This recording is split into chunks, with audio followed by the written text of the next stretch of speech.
আসসালামু আলাইকুম, মিমি ভিলেজ ব্লগে সবাইকে স্বাগতম। চলে এলাম নতুন আর ভিডিও নিয়ে। অনেকদিন পরই তো ভিডিও দিতে আসি। আসলে মন মানসিকতা ভালো না, তা তো গতকালের ভিডিওতে আপনারা দেখছেনি। আজকে আমি দুপুরবেলা রান্ধুম হইতেছে। এই যে আমাকে বাড়িতে আব্বা অনেক বড় একটা পাঙ্কাশ মাছ আনছে। এই পাঙ্কাশ মাছ দিয়ে আমাকে গাছের সিম, তারপরে বেগুন আলু দিয়ে একটা বিরন করুন, খুব ভালো লাগে। আঙ্গবারে বেঁকে খুব পছন্দ করে। পরে কইলাম যে আজকে তাহলে ওইটা আমি রান্ধি, তাহলে আপনারা পুরো ভিডিওটি দেখতে থাকুন, ভালো লাগবো নি। প্রথমে তাহলে আমি এই যে সিম আলু বেগুন এই না ভালোভাবে কাইটা নি।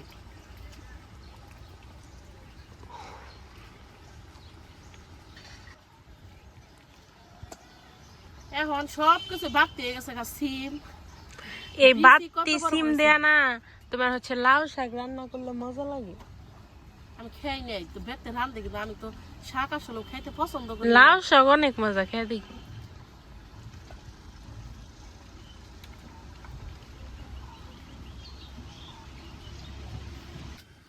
সিম তো ভালোভাবে বাইসা নিছি। এখন এই যে বিরিয়ানির নিগে কাইটা নিবার নিছি।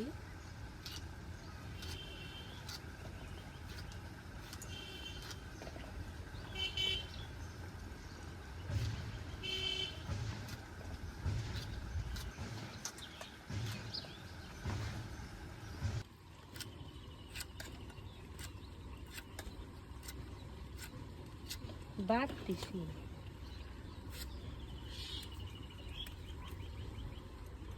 এ গুটু ধরবার বানাইছে। এই বেগুনটা নেহা সিরা নিয়ে আইলো।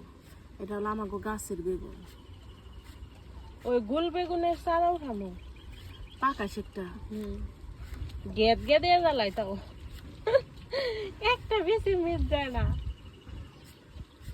কিন্তু বৃক্ষপ্রেমী। ওই টাটা মরিচ গাছ আছে না, অন্য হলো ই গাছ হয়েছে, ই মরিচ পাকছে, এত চারা উঠে বুনুম কনে বুনার তো জায়গা না। এই যে আলু গুনে সুসা সহ দিব। অনেক কি গাছ বুনছ বেশি জ্বালাইছে। দুমরে দুমরে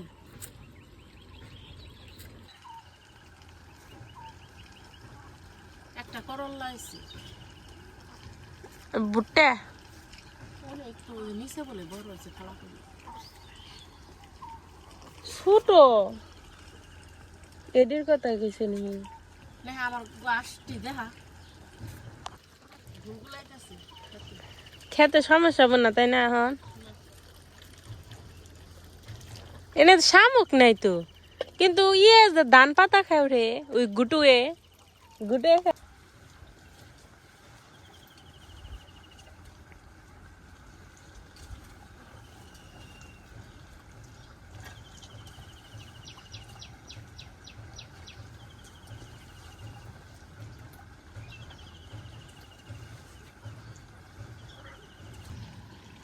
সবজি কাইটা দিয়ে পরিষ্কার করে নিছি, মাছটা ভালো করে ধুয়ে নিছি। হ্যাঁ তাহলে মাছটা তো ভেজা রান্ধু, তাহলে মশলা দিয়ে মাহিয়ে নই। আগে মরিচের গুঁড়া, হলুদের গুঁড়া, স্বাদ মতো লবণ, মশলা দিয়ে মাছটা ভালো করে মাহিয়ে নই।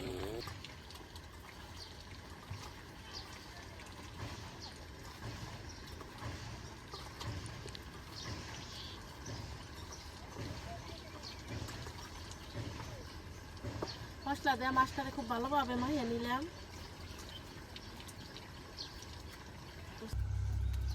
যে দুমা শুরু হইলো মাছ ভাজবার নিকে, তেলে কড়াইটা দিয়ে দিই চুলে।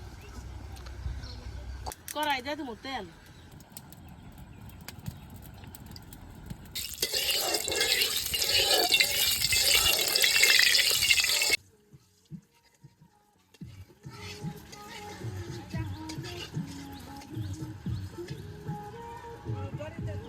তেল গরম হয়ে গেছে, গাহান তেলে মাছ দিয়ে দিই।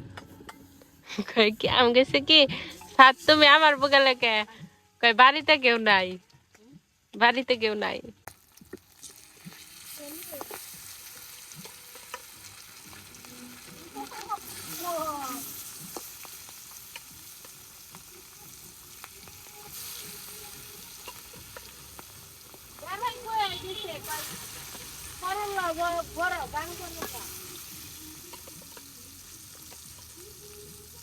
গান করলা না, গাছ করলা, গছ করলা।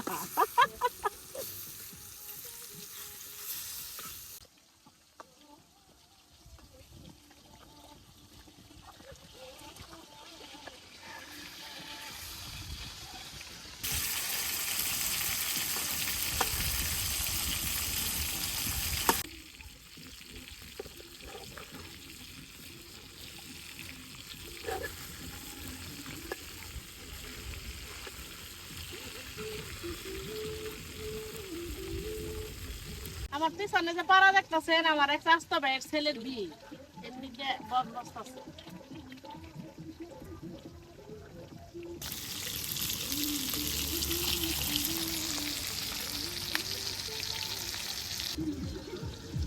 মাছ ভাজি হয়ে গেছে গানা মেনি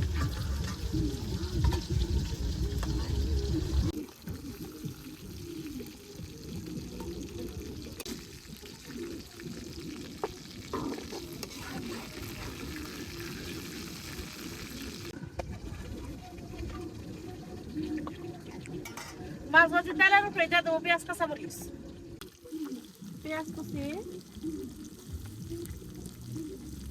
কাঁচা মরিচ সেই ছাড়া খাই একটু রসুন পাঁচ মতো একটু রসুন দিবে কাঁচা মরিচটা ভালোভাবে যায় জানি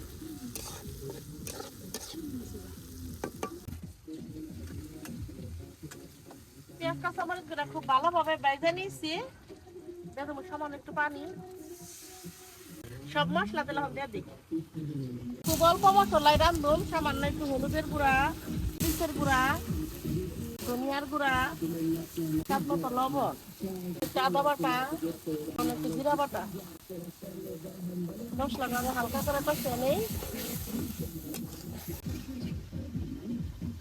মশলাটা খুব ভালোভাবে কষে নিয়েছি মানে এই যে দিয়ে দিব কেটে যারা খাসি আলু বেগুন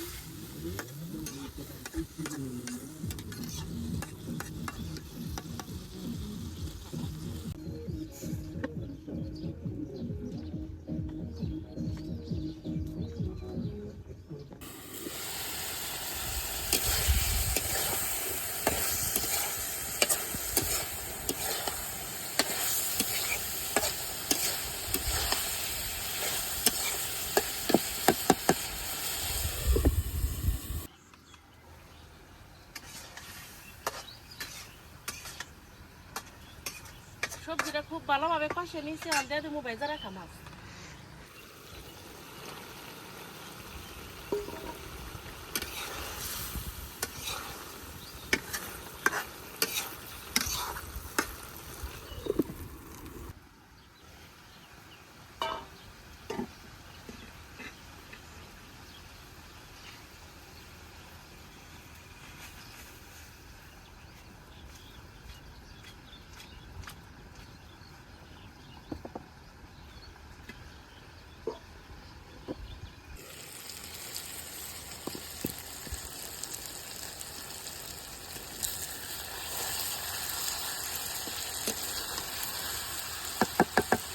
বিরনের তরকারি তো নাড়া দেন যায় না বেশি এই যেমনি করে উল্টে নিলে ভালো হয়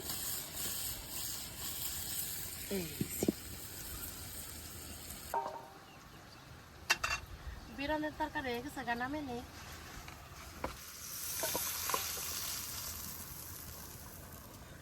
এই যে দেখেন আমার বিরনের তরকারি কেমন লাগলো অবশ্যই কিন্তু কমেন্টে জানাইবেন আপনারা দেখলেন তো বিরানের তরকারিটা কত সুন্দর হয়েছে আমি জানি এটা খাইতেও খুব মজা হয়েছে শসা সহ আলু দিয়ে মানে সুরা আলু দিয়ে এরকম করে রান্নলে খুব মজা লাগে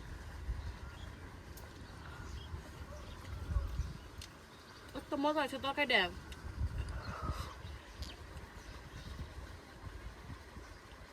এক্সিলেন্ট আমার ভিডিও কেমন লাগলো অবশ্যই কমেন্টে জানাবেন আর ভিডিও যদি ভালো লাগে থাকে চ্যানেলটা সাবস্ক্রাইব করবেন আর সারাদিন কি করে দেখতে থাকুন ভিডিও অনেক শেষ না ততক্ষণে আপনারা সাথেই থাকুন আর ভালো থাকুন রান্না বেড়া আসার পরেই দেখেন বৃষ্টি হাস করে হেলাইছে মনে হইতেছে বৃষ্টি নামবো অনেক কিন্তু জিলকে বেরোনো হয়েছে আবার এই যে ঠান্ডা পড়তেছে কিরকম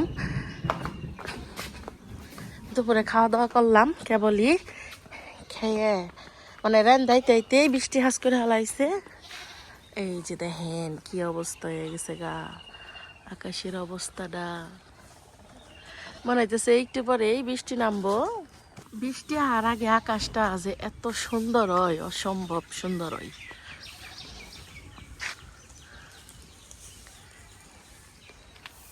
এই যে নতুন একটা কুত্তা আইছে দেখা যায় এটার তো জীবনেও দেখিনি কে বৃষ্টির ফোঁটা কিন্তু পড়া শুরু হয়ে গেছে গা।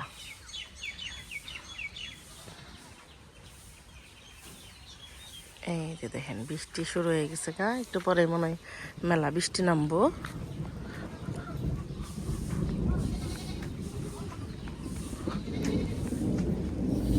দেখেন কেমন করে ডাকতেছে, বৃষ্টিও পড়তেছে আবার কিন্তু একটু একটু রোদ উঠছে।